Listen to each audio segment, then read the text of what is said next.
أعوذ بالله من الشيطان الرجيم. بسم الله الرحمن الرحيم. الحمد لله رب العالمين، خالق السماوات والأرضين، والصلاة والسلام على من كان نبيا وآدم بين الماء والطين، وعلى آله وأصحابه وأهل بيته وعترته وأولياء ملته وعلماء شريعته، وعلينا معهم أجمعين.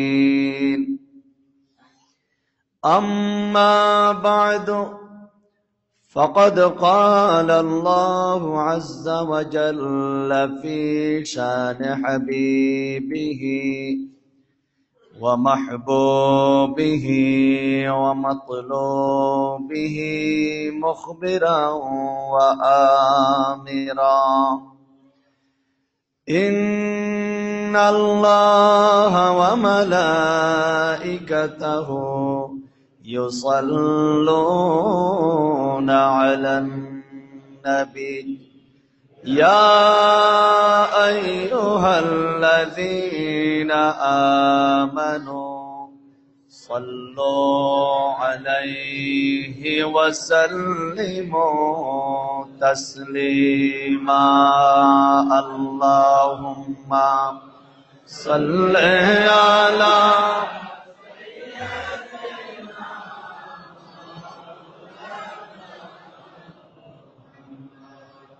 وعلى آله سيدنا مولانا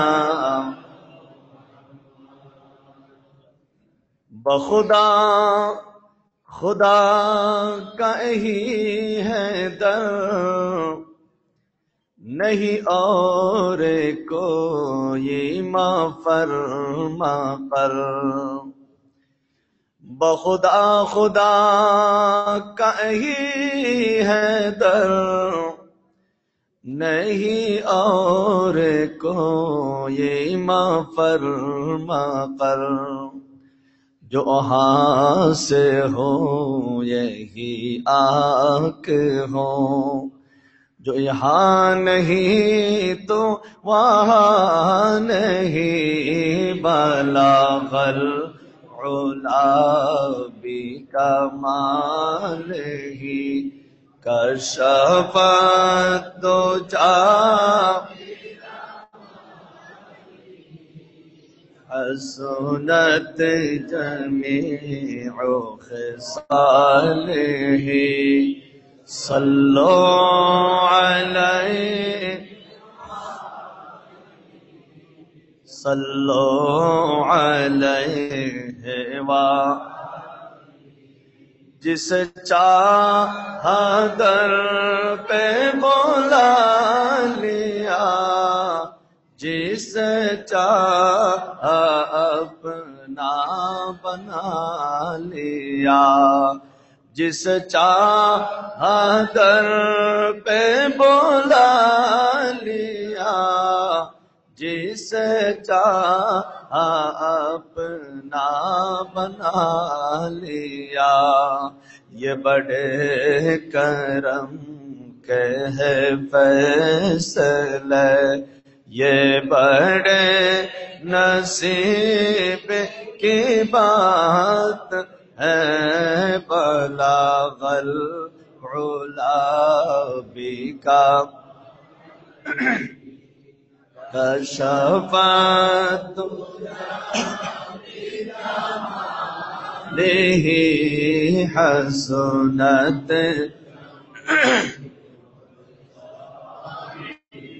सल्लो अलैहि वालैहि सल्लो अलैहि वा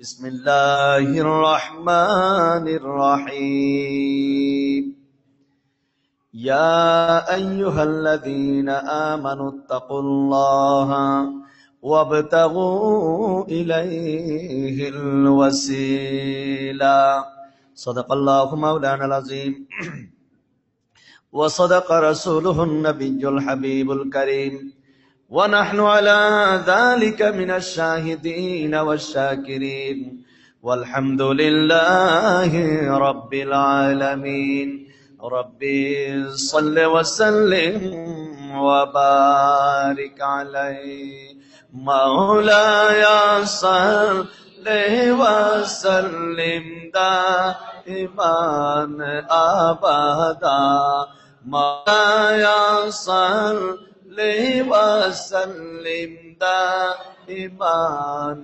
अबदा अला हबीबिका खैरिल खल्क़ि कुल्लिहिम मुहतरीन सामीन इकराम सम्मानित मुसल्लिन इकराम रहमानी व रहमकुमुल्लाह अस्सलामु अलैकुम व रहमतुल्लाहि व बाराकातुहु।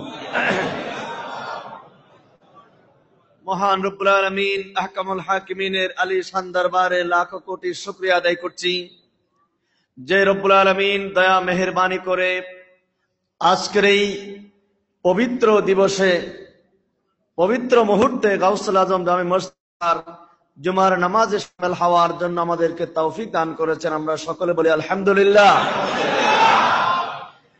আজকে একদিকে শুক্রবার আর একদিকে গিয়ারবি শরীফ, রবিউল সানি মাসের 11 তারিখ। পবিত্র ফাতিহা ইয়াজদাহম আরবিতে চন্দ্র মাসের মধ্যে রাত আগে দিন পরে।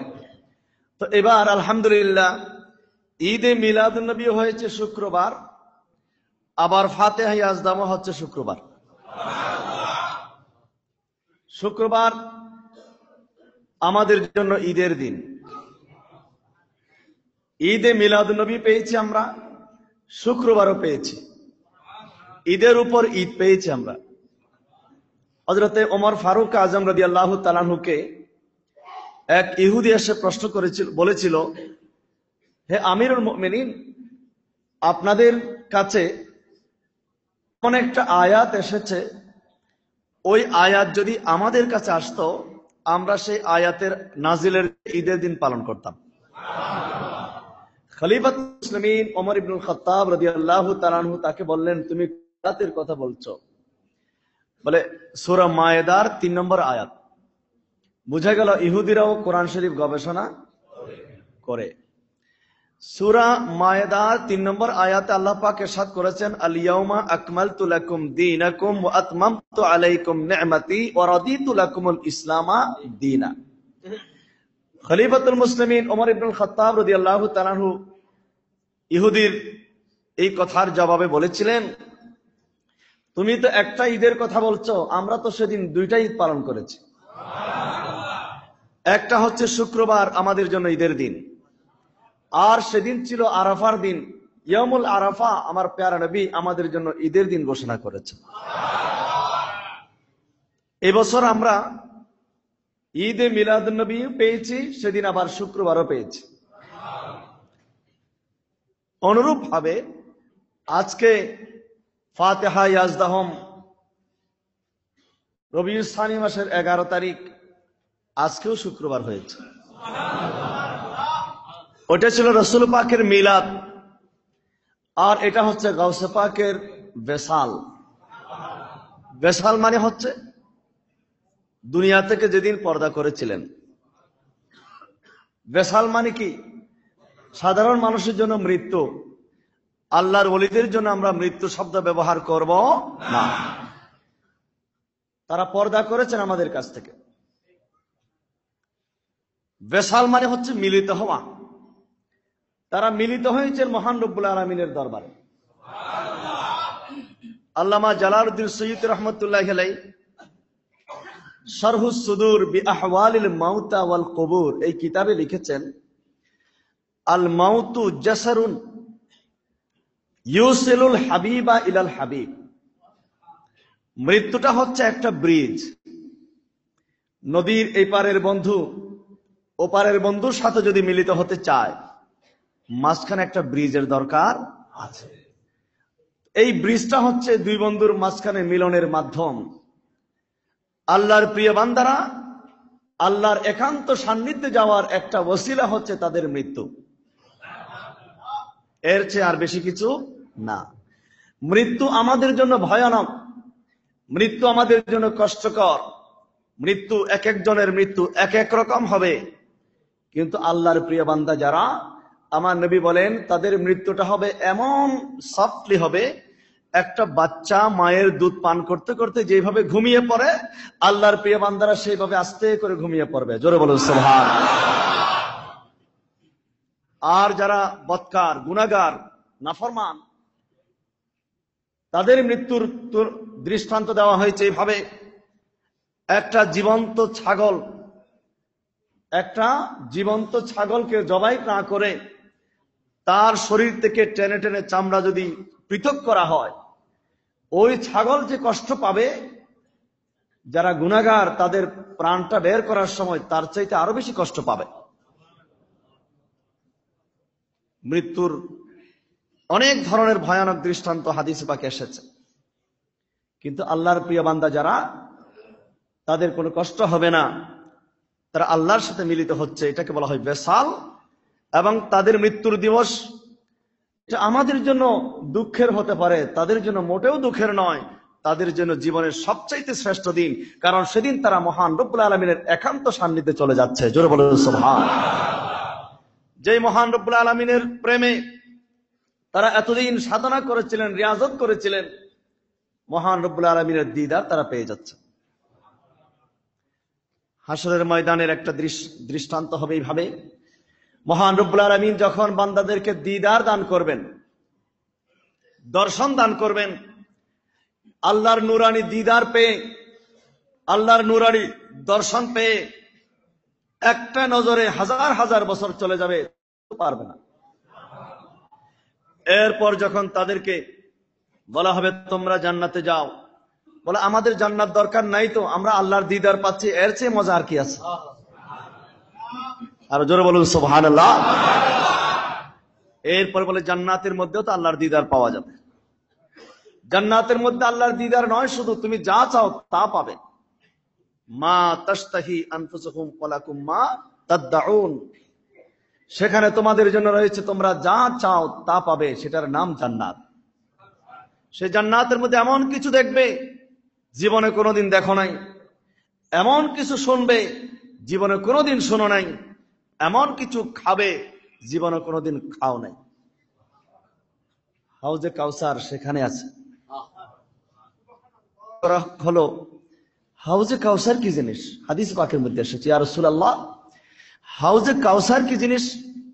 আমার নবী বলেন হাউজে কাউসার হচ্ছে বেহেশতের একটা ঝর্ণা, চতুর্ভুজ বিশিষ্ট, এদিকে যতটুকু ওইদিকে ততটুকু। ওই হাউজে কাউসারের পানি মধুর চাইতে মিষ্টি, দুধের চাইতে সাদা। একবার যখন পান করানো হবে সে আর কখনো পিপাসার্ত হবে না। তবে পান করতে চাইলে তাকে আবারও দেওয়া হবে, আবারও দেওয়া হবে, আবারও দেওয়া হবে। জোরে বলুন সুবহানাল্লাহ। আমার নবী বলেন আমি সেই হাউজে কাউসারের পারে বসে থাকবো, আমি সেই হাউজে কাউসার নিয়ে থাকবো আমার উম্মতদেরকে পান করানোর জন্য। মাঝ দরিয়ায় উঠলে তুফান, তাই না আমি ডরি, জানিয়া আমায় তোলে নেবে তোমার শাফাতের তরি। জাগবে যাবে বখে আমার, অপার তৃষা সাত সাহারার জানি ধরবে তুলে কণ্ঠে আমার কৌসরের পিয়ালা নবী কামলে জানি ধরবে তুলে কণ্ঠে আমার কৌসরের পিয়ালা নবী কামলে দুঃখের দিনের দরদি মোর নবী কামলিওয়ালা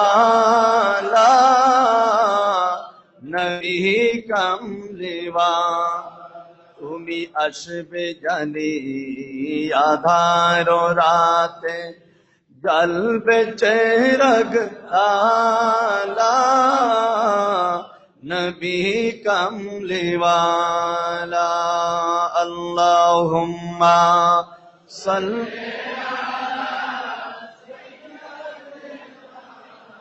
মাওলানা মুহাম্মদ ওয়ালা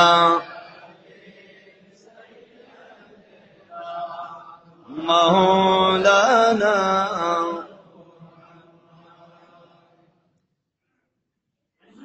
নবীর সুপারিশ হচ্ছে শাফাতে কোবরা। শাফাতে কোবরা সবচেয়ে বড় সুপারিশ। আবার এর শাফাতে কোবরা ছাড়া আবার কিছু শাফাতে সোগরাও আছে, অন্যান্যরাও সুপারিশ করবেন। জোরে বলুন সুবহানাল্লাহ।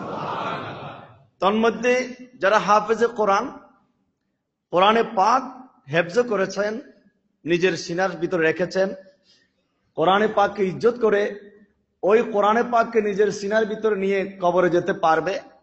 আমার নবী সাদ করেন ওই হাফেজে কোরআন হাসরের ময়দানে তার 18 জন আত্মীয় স্বজনকে সুপারিশ করে জান্নাতে নিয়ে যেতে পারবে। একটা গেল। আবার আছে আসিয়াম অল কোরআন ইয়াশফাআন, মাহে রমজানের সিয়াম সাধনাও আল্লাহর দরবারে সুপারিশ করবে। আবার আছে কোরআনে কারীমও সুপারিশ করবে। তো যাই হোক, গাউসে পাকের কথা, ফাতিহা ইয়াজদাহম সম্পর্কে আলোচনা শুরু করেছি।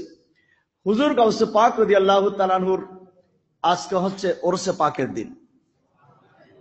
এটাকে কেন ওরস বলা হয়, এটাকে কেন ফাতিহা ইয়াজদাহম, ইয়াজদাহম মানে হচ্ছে 11, এটাকে কেন 11 শরীফ বলা হয়, 11 শরীফ বলা হয়, ওরস শরীফ বলা হয়? তিরমিজি শরীফের হাদিস, বান্দাকে যখন কবরে দেওয়া হয়, আতাহু মালাকানে আসওয়াদানে আরজাকান, দুইজন ফেরেশতা চলে আসে, তারা কুৎসিত কালো, তাদের চক্ষু নীল বর্ণের, ভয়ানক আকৃতি নিয়ে আসবে, এসে ওই মৃত ব্যক্তিকে বসাবে। বসানোর পর জিজ্ঞেস করবে 3টা প্রশ্ন। মান রব্বুকা, তোমার রব কে? ওমা দীনুকা, তোমার ধর্মের নাম কি? সহজ প্রশ্ন, সহজ উত্তর। যখন প্রশ্ন করা হবে তোমার রব কে, আমরা সবাই বলবো আমাদের রব আল্লাহ। যখন প্রশ্ন করা হবে ওমা দীনুকা, তোমার ধর্মের নাম কি, তখন আমরা বলবো আমাদের ধর্মের নাম ইসলাম। উত্তর সঠিক, কিন্তু পরীক্ষায় পাশ করা যাবে না। প্রথমটাও সঠিক, চূড়ান্ত রেজাল্ট বের হবে না। প্রশ্ন দিলেন, উত্তর দিলেন, পাশ করানো হচ্ছে না, বলে না চূড়ান্ত পরীক্ষা, ফাইনাল পরীক্ষা দিতে হবে। ফাইনাল পরীক্ষার প্রশ্নটা একটু কঠিন। ফেরেশতা প্রশ্ন করবে, মা কুনতা তাকুলু ফি হাক্কা হাদার রাজুল, এইভাবে ইশারা করে বলবে এই মহান ব্যক্তিত্ব সম্পর্কে দুনিয়ায় থাকার সময় তুমি কি বলেছিলে। এখন কি বলছো সেটা নয়, এখন তো তুমি ফেরেশতার ডান্ডার ভয়ে তুমি সোজা কথাটা বলবা। দুনিয়ায় থাকার সময় যে উল্টাপাল্টা বলেছিলে, উল্টাপাল্টা বলে কি বলে না? নবী আমাদের মতো, এটা কি সোজা কথা না উল্টা কথা? পরের কল্যাণ করা দূরের কথা, নিজের কল্যাণও করতে পারে না। সোজা না উল্টা? নবী মাটির তৈরি, সোজা না উল্টা? নবী দেওয়ালের পিছনেও দেখে না। जो मर चुका है वो मर चुका है, মরে গেছে মাটির সাথে মিশে গেছে। এই জাতীয় নবীর শানে কি সোজা না উল্টা? যারা দুনিয়ার বুকে এই সমস্ত বক্তব্য পেশ করে, বই পুস্তকে লিখনি লিখে, টিভি পর্দায় বসে বসে যা ইচ্ছা তা বলে যাচ্ছে, সেদিন ফেরেশতা যখন জিজ্ঞেস করবে তুমি দুনিয়ায় থাকার সময় টেলিভিশনে কি বলেছে, বই পুস্তকে কি লিখেছিলে, মাহফিল করে করে এই নবী সম্পর্কে তোমার বক্তব্য কেমন ছিল, মা কুনতা তাকুলু মাজি ইস্তিমরারি, মাজি ইস্তিমরারি ফার্স্ট কন্টিনিউয়াস টেন্স বলা হয়। এখন না, কি বলেছিলে তুমি, তখন কি বলতে, এই নবী সম্পর্কে ইশারা করবে, ইসমে ইশারা করিব, একেবারেই কাছে, দূরে না। ওই নবী না, তোমাদের কাছে যে নবী গিয়েছিলেন সেই নবী নয়, এই নবী। তাহলে আমার নবী কি কাছে না দূরে? তাহলে বোঝা গেল আমার নবী প্রতিটি কবরের মধ্যে হাজির নাজির। এখন বলা হয় নবী হাজির নাজির মানলে নাকি শিরিক হয়ে যায়। শিরিকের ফতো একেবারে সস্তা। কেমন? তিনটা তালিম দেওয়া হয়েছে তাদের মাদ্রাসায়, একটা শিরিক, আর একটা বেদাত, আর একটা হারাম। মানে এটা শিরিক, ওইটা হারাম, ওইটা বেদাত। ঘুরে ফিরে শিরিক হারাম বেদাত, শিরিক হারাম বেদাত। চিৎকার করে বলো নাউজুবিল্লাহ। গত রাতকে বলেছিলাম যে গাউসুল আজম বলা শিরিক, এখন টিভিতে বলা হচ্ছে গাউসুল আজম বলা শিরিক। আচ্ছা, যতই বলা হোক, গাউসুল আজম নামটা কি নিচে নামবে নাকি উপরে উঠবে? মসজিদের নাম গাউসুল আজম, এটা তাদের খুব কষ্ট হচ্ছে। তো আমাদেরটা কেন? আরো তো আছে গাউসুল আজম, মহাকালী গাউসুল আজম মসজিদ আছে না? ওইটা তো আরো বড়। আজকে যাব মাগরিবের পর থেকে, আমার ওখানে বায়ান আছে ফাতিহা ইয়াজদাহু উপলক্ষে গাউসে পাকের শানে। মাগরিব থেকে এসা পর্যন্ত যাব, যাদের সম্ভব ওইদিকে আপনারা যেতে পারবেন। তো ধলপুর গাউসুল আজম একটা আছে। আমাদের ঢাকা শহরে 15টা গাউসুল আজম মসজিদ আছে। যাই হোক, এখন নতুন আবার শুরু করেছে গাউসুল আজম বলা শিরিক। কারণ গাউসুল আজম একমাত্র আল্লাহ। গাউসুল আজম বলে একমাত্র কে? আল্লাহ। বলে কেন? গাউসুল আজম মানে হচ্ছে বড় সাহায্যকারী। বলে বড় সাহায্যকারী তো একমাত্র আল্লাহ। ঠিক আছে, তখন আমি কালকে রাত্রে বলেছি, আপনাদেরকে যদি কেউ এই জাতীয় কথা বলে, আপনি তাকে জিজ্ঞেস করবেন যে তুমি কি মোমেন না কাফের। দুই অবস্থা থেকে খালি নয়, হয়তো হবে অথবা কাফের। তো সে কি বলবে আমি কাফের? কোনদিনও বলবে না, সে বলবে আমি মোমেন। যদি মোমেন হয় আপনি বলবেন তাহলে তুমি বড় মুশরিক। যদি মোমেন হও তাহলে কি মুশরিক। কেন মোমেন আবার মুশরিক হয় কেমনে? তখন আপনি কোরআন শরীফ থেকে দলিল দেবেন। সূরা হাশরের শেষের দিকে আয়াতের মধ্যে আছে আল মালিকুল কুদ্দুসুস সালামুল, আল মালিকুল কুদ্দুসুস সালামুল মুমিনুল মুহাইমিনুল আজিজুল জব্বারুল মুতাকাব্বির। এগুলা কার নাম? জোরে বলেন কার নাম? আল মালিকুল কুদ্দুসুস সালামুল মুমিনুল মুহাইমিনুল আজিজুল জব্বারুল মুতাকাব্বির।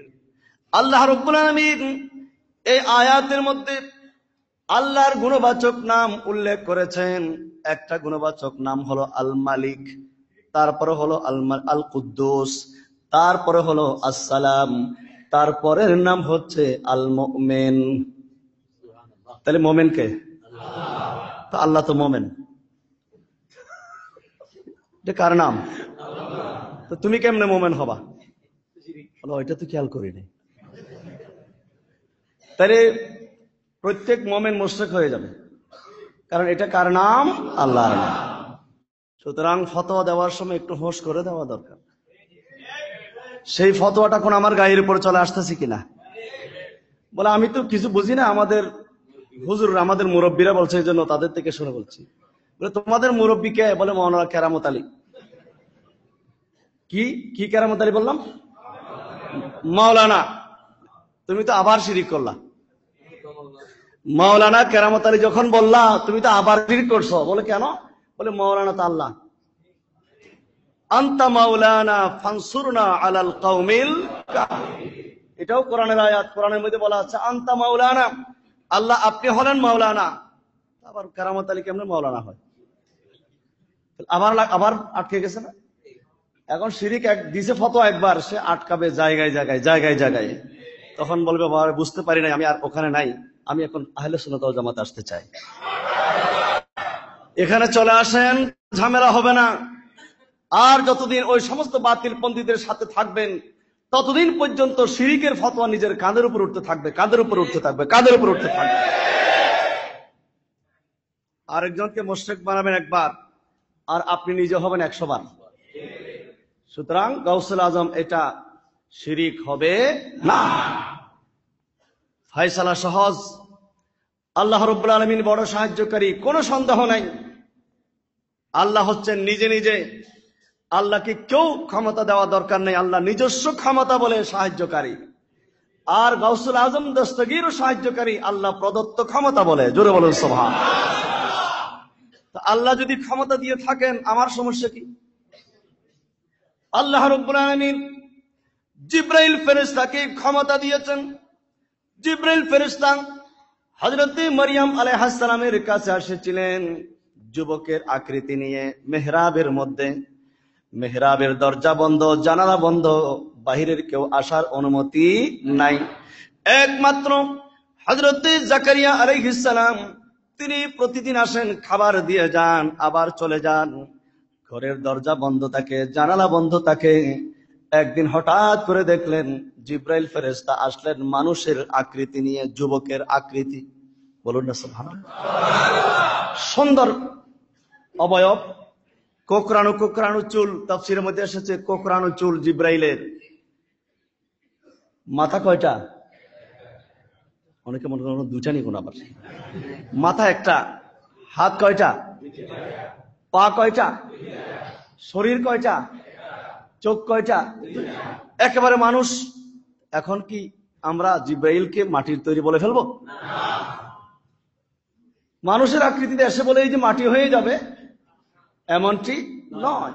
আল্লাহ বলেন ওয়া আরসালনা ইলাইহা রূহানা ফাতামাসসালা লাহা বাশারান সাবিয়্যা।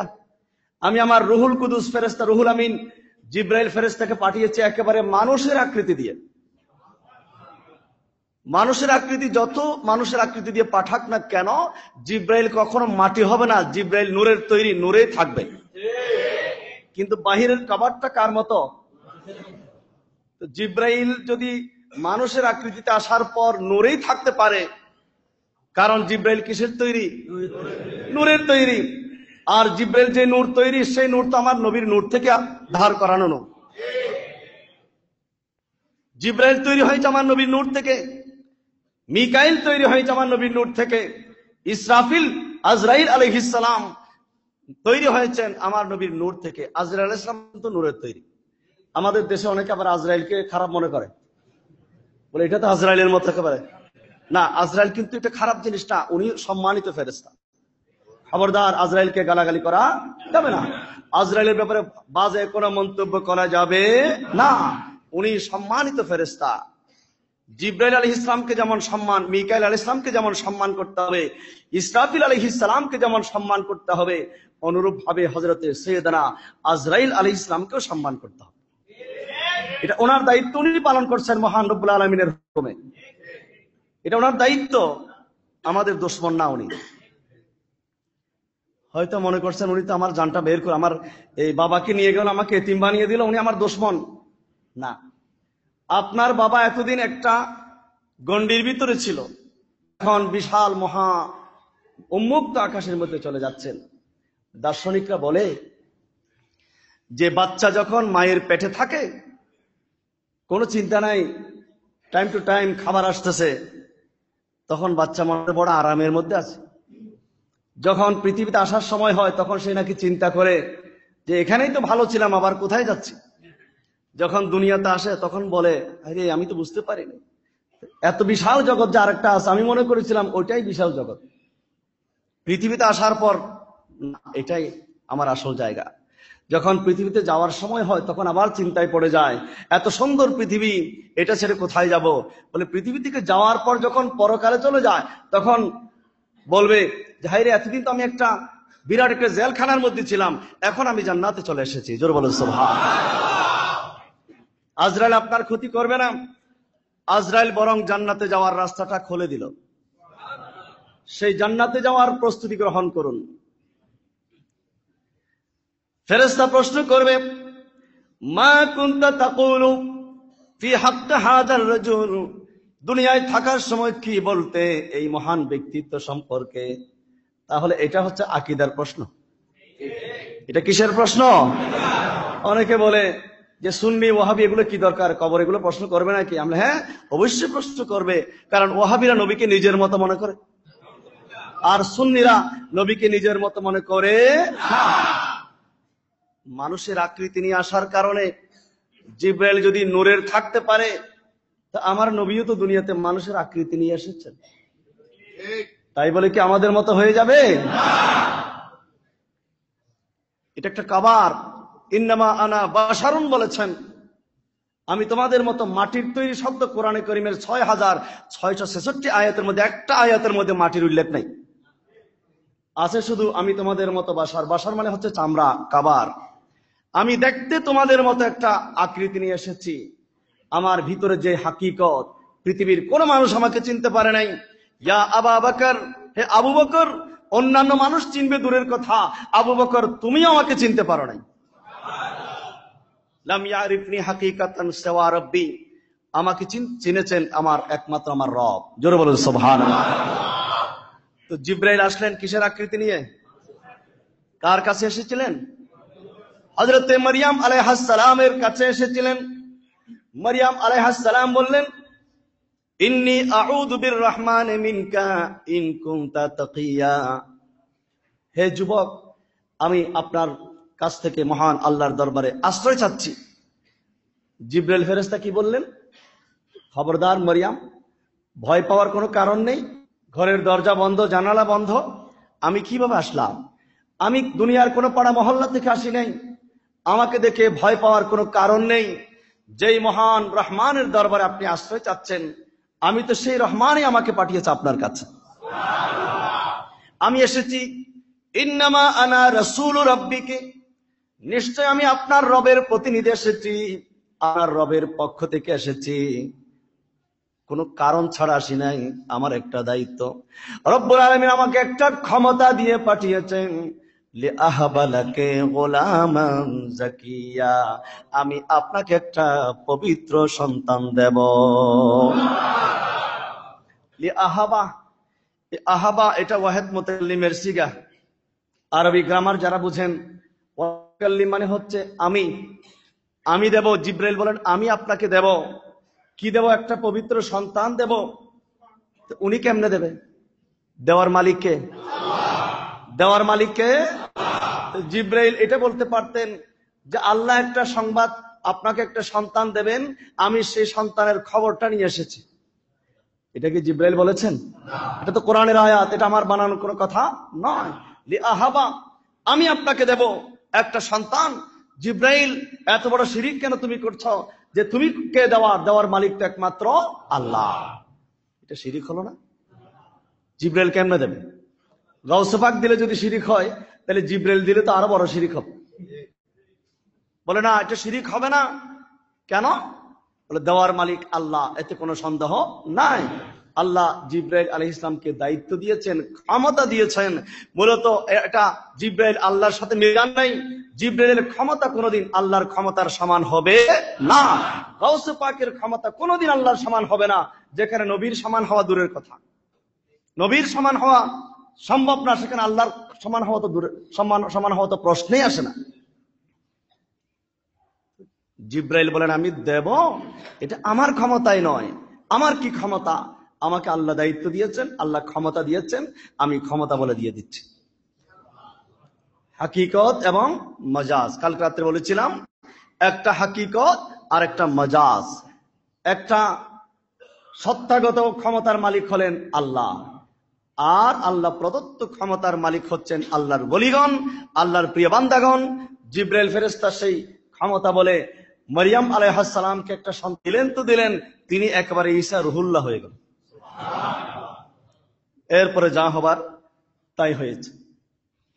যাই হোক, কবরের মধ্যে 3টা প্রশ্ন করা হবে। মান রব্বুকা, তোমার রব কে? আমরা বলবো আমাদের রব আল্লাহ। আমাদের রব কে? আল্লাহ। আমার ধর্মের নাম কি? ইসলাম। ইসলাম। 3 নম্বর প্রশ্ন যখন করা হবে, মা কুনতা তাকুল, একটু ঘুরিয়ে পেঁচিয়ে সোজাভাবে বলা হবে না যে এখন তো তুমি সোজা বলবে ফেরেশতাদের মায়ের ভয়ে, তুমি এখনকার কথা না, দুনিয়ায় থাকার সময় এই মহান এই পৃথিবী সম্পর্কে তুমি কি বলেছিলে, তোমার আকীদা কি ছিল, তোমার কনসেপ্ট কি ছিল, তোমার বক্তব্য কি ছিল, তোমার লেখনী কেমন ছিল। আজকে যারা নবীকে আমাদের মত মনে করছে, তারা যদি বলে হ্যাঁ আমি তো ওনাকে আমাদের মত মনে করতাম, ফেরেশতারা জড়াই ধরে চুমা দেবে? যদি বলে দুনিয়া থাকার সময় আমি বলতাম উনি পরের কল্যাণ করা দূরের কথা, নিজের কল্যাণও করতে পারে না, ফেরেশতারা ফুলের মালা দেবে? যদি বলে উনি দুনিয়ায় থাকার সময় বলতাম উনি দোষে গুণে মানুষ, ফেরেশতারা আদর করবে? সেদিন দুনিয়াতে একরকম, ওই দিন গিয়ে আবার সুর পাল্টায় ফেলা যাবে তো। ওই দিন যদি আরেকটা বলে, ফেরেশতারা জানবে না আগে কি বলতো। মা ইয়ালফিযু মিন কাওলিন ইল্লা লাদাইহি রাকীবুন আতীদ। আল্লাহ বলেন মানুষ যত শব্দ উচ্চারণ করে, সৃষ্টি জন্মের পর থেকে মানুষ যত কথা বলে, যত শব্দ উচ্চারণ করে, আমার ফেরেশতারা তার প্রতিটি শব্দ রেকর্ড করে ফেলে। জোরে বলুন সুবহানাল্লাহ। একটা শব্দ সেদিন বানিয়ে বানিয়ে মিথ্যা বলা যাবে না। আল্লাহ বলেন সেদিন তো আমি তাদের মুখে সিল মেরে দেব, মুখে মোহর মেরে দেব। আল ইয়াওমা নাখতিমু আলা আফওয়াহিহিম ওয়া তুকাল্লিমুনা আইদিহিম ওয়া তাশহাদু আরজুলুহুম বিমা কানু ইয়াকসিবুন। সেদিন হাত কথা বলবে, সেদিন পা কথা বলবে, মিথ্যার কোনো আশ্রয় নেওয়া যাবে না। সেদিন যারা সঠিক উত্তর দিতে পারবে তাদেরকে ফেরেশতারা বলবে নাম কানাউমাতিল আরুস। প্রথম প্রশ্ন দিয়ে তোমাকে আমরা সার্টিফিকেট দেই নাই, দ্বিতীয় প্রশ্নের উত্তর দিয়েছ, কারণ তুমি যেমন আল্লাহকে রব মানো, তোমার মতো রব মাননেওয়ালা আরো অনেক আছে তৌহিদি জনতা। শয়তানও আল্লাহকে রব মানে, তুমি এবং শয়তানের মধ্যে এই উত্তরের মধ্যে এক। যাচাই করার জন্য এই উত্তর যথেষ্ট নয়, চূড়ান্ত ফয়সালা দেওয়ার জন্য তোমার এই আনসার যথেষ্ট নয়। ইসলাম, তুমি যেমন ইসলাম ধর্ম মনে করো, ওরাও ইসলাম মনে করে। ওরা ইসলামের বাহিরে দাবি করে না, ওরাও ইসলাম প্রতিষ্ঠিত করতে চায়। বলে না, আসল পরীক্ষা ধরা পড়বে আমার নবীর বেলায়। ইসলাম সবাই অমুক ইসলাম তমুক ইসলাম, অভাব আছে বাংলাদেশে? অন্য দেশের কথা বাদ দেন, আমাদের দেশেও তো কয়েক হাজার ইসলাম আছে। কিন্তু আসল পরীক্ষা ধরা পড়বে ইসলামের মধ্যে নয়, ধরা পড়বে আমার নবীর বেলায়। কোনটা খাঁটি কোনটা ভেজাল। ফেরেশতারাও আসল রোগটা ধরতে পেরেছেন, ওনারাও সেই জায়গার মধ্যে পরীক্ষা করবেন। মা কুনতা তাকুলু, দুনিয়ায় থাকার সময় তুমি আমার এই নবীর সম্পর্কে কি মন্তব্য করতে। যখন বলবেন উনি আমাদের নবী, যাকে আমি নিজের জীবনের চেয়ে বেশি মহব্বত করি, যা যা বলার আশিক রাসূলুল্লাহ যা বলার তাই বলবে, তখন ফেরেশতারা পুরস্কার দিয়ে বলবেন যে তুমি পরীক্ষায় পাশ করেছ, নাম, এবার তোমার আর কোনো কাজ নাই, তুমি ঘুমিয়ে থাকো। এটা সিহাসিতার হাদিস। নাম, তুমি ঘুমাও, কানাউমাতিল আরুস, দুলার মতো ঘুমিয়ে থাকো। দুলহান যখন ঘুমিয়ে থাকে, দুলহা এবং দুলহান তাদের মতো ঘুমিয়ে থাকো, দুনিয়ার কেউ তোমাদেরকে ডিস্টার্ব করবে না। দুলহা ঘুমালে দুলহান ডাকবে, দুলহান ঘুমালে দুলা ডাকবে, আর কেউ এখানে ডাকাডাকি করবে না।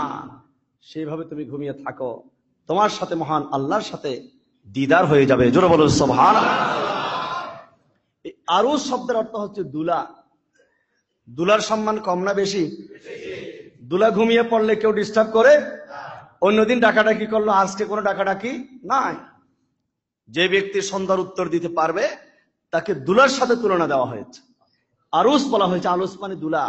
সেই আরুস শব্দ থেকে এসেছে ওরস। বিবাহের দিনকে ইয়মুল ওরস বলা হয়। বিবাহের মাধ্যমে যেমন একজন আরেকজন সাথে মিলিত হয়, তাদের জীবনের শ্রেষ্ঠ মুহূর্ত, অনুরূপ ভাবে মৃত্যুর মাধ্যমে আল্লাহর বন্ধু যারা, আল্লাহর ওলি যারা, তাদের সাথে মহান আল্লাহর সাথে মিলন হয়। মহান আল্লাহর সান্নিধ্য তারা হাসিল করে সারা জীবন যে মহান রব্বুল আলমিনের দিদার পাওয়ার জন্য, সেই মহান রব্বুল আলমিনের সান্নিধ্য যাওয়ার জন্য সারা জীবন কষ্ট করেছে, সাধনা করেছে, ঘন্টার পর ঘন্টা দাঁড়িয়ে নামাজ পড়েছে, চোখের ঘুম হারাম করে দিয়েছে, চোখের পানি দিয়ে সাগর ভাসিয়ে দিয়েছে, আল্লাহ আল্লাহ জিকির করতে করতে কলিজার পানি শুকিয়ে ফেলেছে। সেই মহান আল্লাহর দিদার হবে যেদিন ওনাদের মৃত্যু হবে। তাহলে মৃত্যুটা তাদের জন্য কি কষ্টের না খুশির? সেদিন কি বেদনার না আনন্দের? সেই আনন্দের দিনকে বলা হয় ইয়ামুল ওরস। এই জন্য আমরা আউলিয়া ইকরামের ওরস পালন করে থাকি। এই ওরসটা আমাদের অনেকের বুঝে আসতেছে না। আউলিয়া ইকরামের ওরস এটা কি দুঃখের না খুশির? অনেকে বলে উনি দুনিয়া থেকে বিদায় নিলেন, এটা তো শোকের।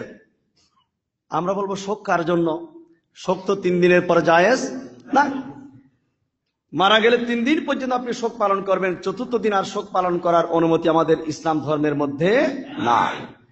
আর কেন শোক পালন করব? উনি বিপদের মধ্যে থাকলেন, আমি দুঃখ প্রকাশ করব? উনি তো বিপদে নাই, উনি তো জান্নাতুল ফেরদাউসে, উনি তো মহান আল্লাহর সাথে মিলিত হয়ে গেছেন, উনি তো আমার নবীর দিদার লাভ করছেন, ওনার জীবনের শ্রেষ্ঠ মুহূর্ত। আমি কেন দুঃখ প্রকাশ করব? আমি কেন শোক প্রকাশ করব? আমি তো আনন্দ প্রকাশ করব। এই জন্য ওরস মাহফিল করা হয়, মানুষদেরকে খাওয়ানো হয়। আমার নবী ইরশাদ করেন, ইতআমুত তুআম মিনাল ঈমান। সাহাবী প্রশ্ন করলেন, ইয়া রাসূলুল্লাহ, আমার জীবনে সবচাইতে ভালো আমল কোনটা? বলে, সবচাইতে ভালো আমল হচ্ছে মানুষদেরকে শুধু খাওয়াও। এটা উত্তম আমল। সেদিন মানুষদেরকে খাওয়ানো হয়, সেদিন জিকির আজকার করা হয়, সেদিন আউলিয়া ইকরামের জীবনী আলোচনা করা হয়। বলে, আউলিয়া ইকরামের জীবনী আলোচনা করলে কি লাভ? বলে, লাকাদ কানা ফি কাসাসিহিম ইবরাতুন লিউলিল আলবাব। তাদের কাহিনীর মধ্যে, তাদের জীবনীর মধ্যে জ্ঞানী ব্যক্তিদের জন্য অনেক শিক্ষণীয় বিষয় রয়েছে। গাউসে পাক যখন বাবা ইন্তেকাল করলেন, সংসারের হাল ধরতে হবে, উনি করলেন কি? জমিতে নামলেন, গাভী নিয়ে তিনি চাষ করবেন, গরু নিয়ে। যেই মাত্র গরুর গায়ের মধ্যে হাত দিলেন, গরু পিছনে ফিরে গেল। বলেন না সুবহানাল্লাহ। গরুর মুখটা পিছনে ফিরে স্পষ্ট মানুষের মতো কথা শুরু করলো, ইয়া আব্দুল কাদের, হে আব্দুল কাদের জিলানী, মা খুলিকতা লিহাযা। আরবি ভাষায় মানুষের মতো কথা বলা শুরু করলো। হে আব্দুল কাদের জিলানী, গরু দিয়ে চাষ করার মানুষের অভাব নাই পৃথিবীর মধ্যে, আপনাকে এই কাজের জন্য সৃষ্টি করা হয় নাই, আপনার কাজ অনেক বড়। গরুর মুখে আওয়াজ শুনে গাউসে পাক এটা ছেড়ে চলে গেলেন। আপনার কাজ কি? আপনার কাজ হচ্ছে সারা পৃথিবীর মানুষদেরকে। তিনি স্বপ্ন দেখলেন, আমার নবী বললেন, হে আমার সন্তান আব্দুল কাদের জিলানী, তোমাকে দিয়ে তো অনেক বড় খেদমত হবে, তুমি ওয়াজ করো না কেন? তুমি বয়ান করো, নসিহত করো না কেন? বক্তব্য দাও না কেন? বলেন, ইয়া রাসূলুল্লাহ, আমি তো জিলানের মানুষ, আজমের মানুষ। এটা আরবি নয়, আজম দেশ। আজম মানে অনারবি। আমি কিভাবে মানুষকে ওয়াজ করব? বলে, তুমি হা করো। গাউসে পাক হা করলেন। আমার প্যারা নবীজি নূরানি জবান মোবারক থেকে 7 বার থুতু দিলেন গাউসে পাক জিলানীর জবানের মধ্যে। জোরে বলেন সুবহানাল্লাহ। নারে তাকবীর, নারে রিসালাত, নারে গাউসিয়া, পবিত্র ফাতিহা ইয়াজদাহু। রাসূল পাক সাল্লাল্লাহু আলাইহি ওয়াসাল্লামের পবিত্র জবান। আমার নবী যেমন নূর, আমার নবীজির প্রতিটি অঙ্গ মোবারক, প্রতিটি কিছু, সবকিছু নূর। পেশাব মোবারক নূর, পায়খানা মোবারক নূর, রক্ত মোবারক নূর। আপনারা জানেন হযরত উম্মে আইমান বারাকা তিনি আমার প্যারা নবীজির পেশাব মোবারক খেয়ে ফেলেছিলেন। বললেন, যে পেটের মধ্যে আমার পেশাব মোবারক গিয়েছে, ওই পেট থেকে যত সন্তান আসবে কিয়ামত পর্যন্ত, প্রত্যেক সন্তানের শরীর থেকে মেশক আম্বরের মতো খুশবু বের হবে। গাউস পাক পেলেন। এর পরের দিন আবার স্বপ্ন দেখলেন মাওলা আলী শের খোদা, যাকে বলা হতো আনা মদিনাতুল ইলম ওয়া আলীউন বাবুহা। তিনি বললেন, হে আব্দুল কাদের জিলানী, তুমি ওয়াজ করো না কেন? ওয়াজ করতে হবে, নাহলে মানুষ হেদায়েত হবে কেমনে? হুজুর, আমি কেমনে ওয়াজ করব? নিজেকে নিজে ছোট মনে করা, এটাই হচ্ছে আল্লাহর ওলিদের নিদর্শন। যারা নিজেকে অনেক বড় মনে করে, এগুলো শয়তানের অনুসারী।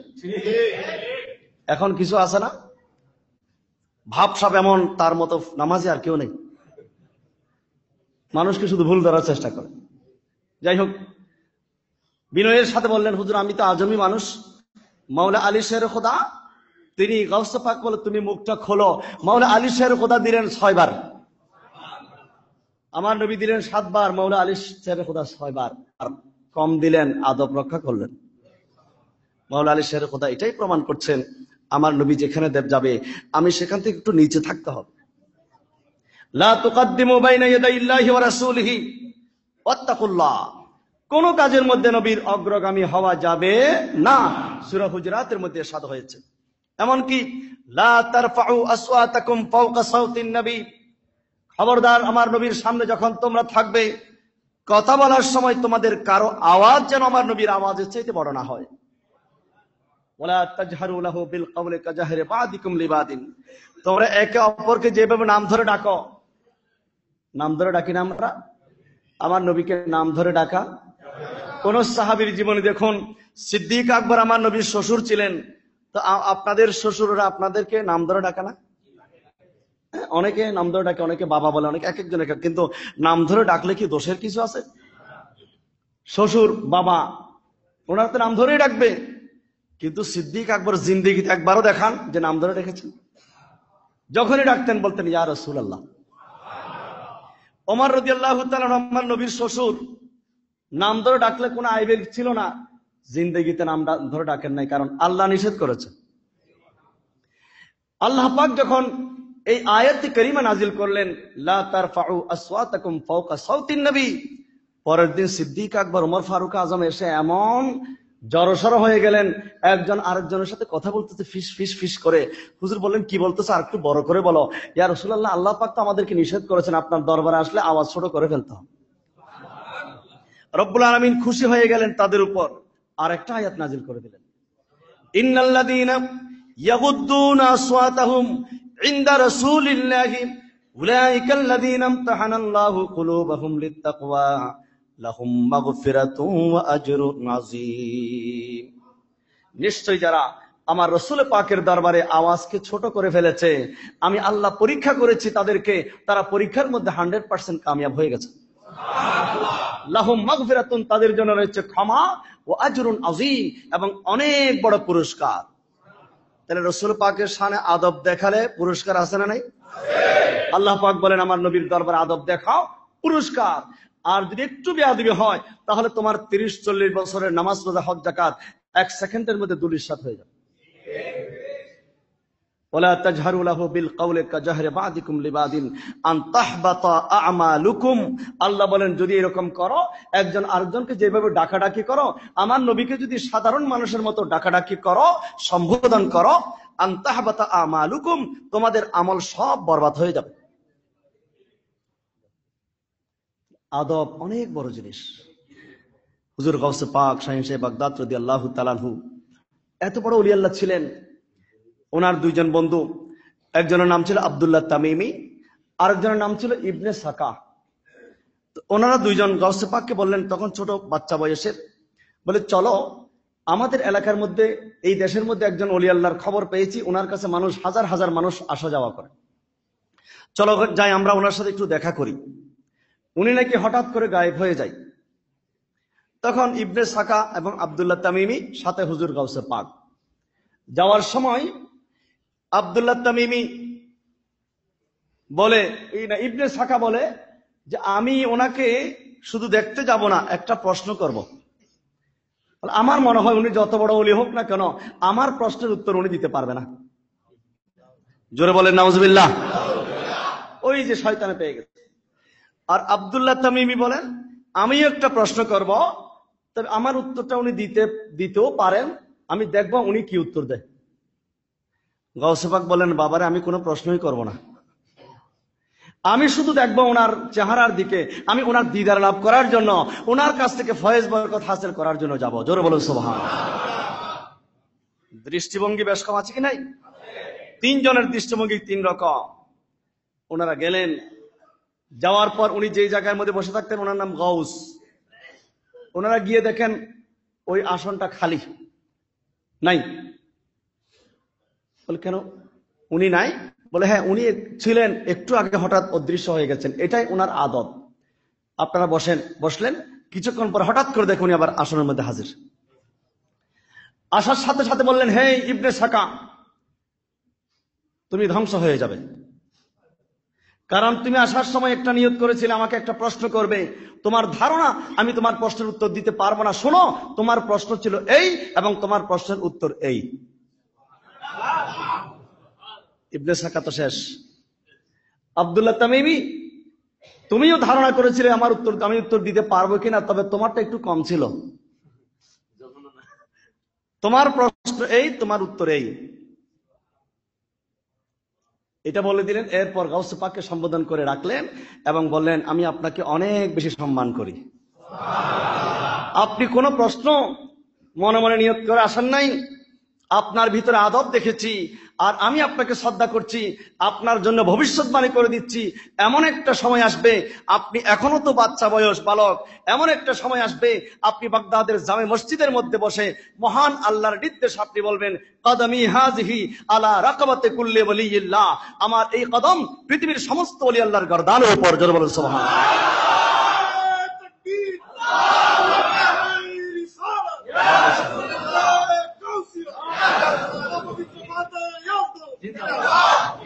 যেদিন আপনি এই হুকুম করবেন, এই ঘোষণা দেবেন মহান আল্লাহর হুকুমে, সেদিন সারা পৃথিবীর ওলি আল্লাহরা যারা যেখানে থাকে না কেন সেখান থেকে গর্দান ঝুঁকিয়ে আপনার কদম শরীফকে মেনে নেবে। জোরে বলুন সুবহানাল্লাহ।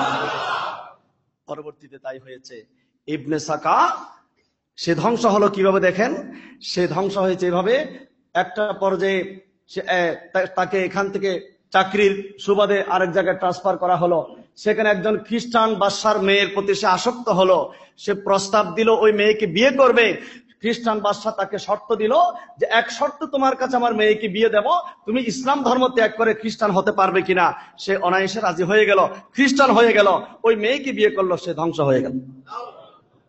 আল্লাহর ওলির সাথে বিয়াদবি করলে শেষ। আর আব্দুল্লাহ তামিমি উনি নিজে বললেন, বলে আমি একটা জায়গায় গেলাম, সেখানে আমার একটা বড় দায়িত্ব দেওয়া হলো, রাষ্ট্রীয় দায়িত্ব। ওই দায়িত্ব পেয়ে আমি এত বেশি ব্যস্ত হয়ে গেলাম, কোথায় নামাজ, কোথায় রোজা, কোথায় জাকাত, ইবাদত বান্দিকি সব বরবাদ হয়ে গেল, আমি পাক্কা দুনিয়াদার হয়ে গেলাম। আর গাউসে পাক হয়ে গেলেন অলিকুল সম্রাট। আল্লাহ পাক আমাদেরকে গাউসে পাকের জীবনী থেকে শিক্ষা গ্রহণ করার তৌফিক দান করুন। পৃথিবীর মধ্যে এখান থেকে নির্যাস কথা হচ্ছে, এই পৃথিবীতে সবচেয়ে বড় সম্পদ হচ্ছে আদব। আদবের চাইতে বড় সম্পদ আর কিছু হতে পারে না। আপনি যত বড় আলেম হন না কেন, আপনার ভিতরে যদি আদব না থাকে আপনার কোনো মূল্য নেই। আপনি যত বড় শিক্ষক, যত বড় শিল্পপতি হন না কেন, যুগে যুগে যত আউলিয়া কিরাম তাদের ভিতরে আদব ছিল, সাহাবায়ে কিরামের ভিতরে আদব ছিল। আজকে যারা বেয়াদবি করছে তারা মা বাবার সাথে বেয়াদবি করে, মুরব্বীদের সাথে বেয়াদবি করে, আল্লাহর ওলির সাথে বেয়াদবি করে, নবীর সাথে বেয়াদবি করে, ওরা খোদার সাথেও বেয়াদবি করে। এই বেয়াদবির কারণে ইবলিস শয়তান বের হয়েছে। ইবলিস বলেছিল, আবা ওয়াস্তাকবারা, আমি কেন আদমকে সিজদা করব? আমি তো আদমের চাইতে বড়। কেমনে বড়? বলে আমি আগুনের তৈরি, খলাকতানি মিন নার ওয়া খলাকতাহু মিন তিন। আগুনের স্বভাব হচ্ছে উপরের দিকে ওঠা আর মাটির স্বভাব নিচের দিকে নামা। আদমকে তৈরি করেছে মাটি দিয়ে আর আমাকে তৈরি করেছে আগুন দিয়ে, আমি কেমনে সিজদা করব? এই যে বেয়াদবি করলো, বেয়াদবির কারণে আল্লাহ বলেন উখরুজ ফাইন্নাকা রাজিম, তুমি বের হও, তোমাকে আমি লানতের বোরকা, তুমি অভিশপ্ত। আমরা অভিশাপ পেতে চাই না। বেয়াদবি করলে অভিশাপ আর আদব দেখালে নিয়ামত। আল্লাহ পাক আমাদেরকে এই অনুধাবন করে নিজের জীবনকে সাজানোর তৌফিক দান করুন, আমিন। দাঁড়িয়ে কাতার সোজা করুন, সামনের দিকে চলে আসুন। যারা পিছনে জায়গা পাচ্ছেন না,